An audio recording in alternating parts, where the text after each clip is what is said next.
Hello everyone, this is Crystal Campbell here, and I'm here to give you this week's reflection on the story that I read. I read the book Wolf Hollow by Lauren Wolk. Hopefully I'm pronouncing that right.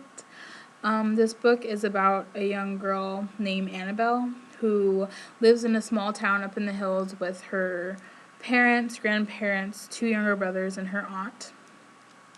Some of the characters in the story are Betty, who comes to live with her grandparents, Andy, a kid who lives in the town, Ruth, who is a friend of Annabelle's, Mr. Hansel, who delivers apples, and Toby, who is a man that lives in an old shack of an old house that burnt down years back, and who kind of keeps to himself.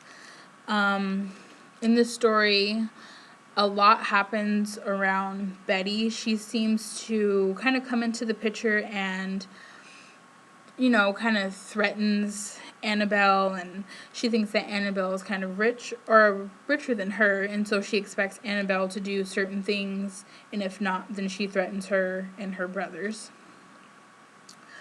Annabelle,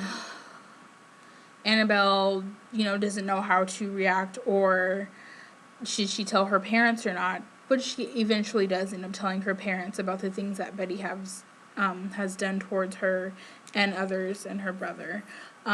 Betty has pretty much hit and bruised Annabelle. She has thrown a rock at Ruth and blamed it on Mr. Hansel, causing Ruth to lose her eye.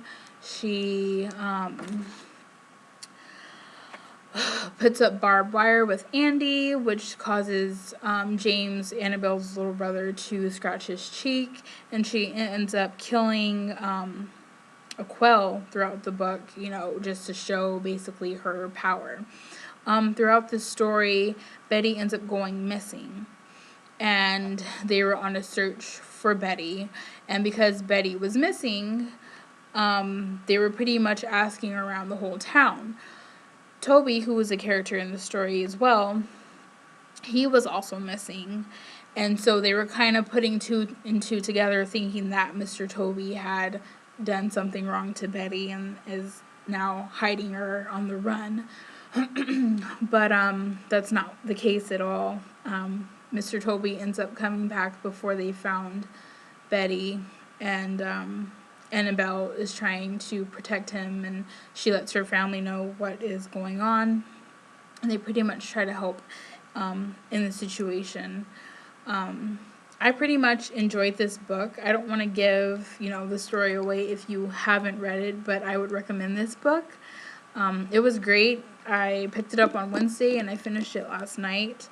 And I think that this is just a great book for school-age kids to read, and I enjoyed it, and hopefully you guys like my reflection and read the book too. Thank you.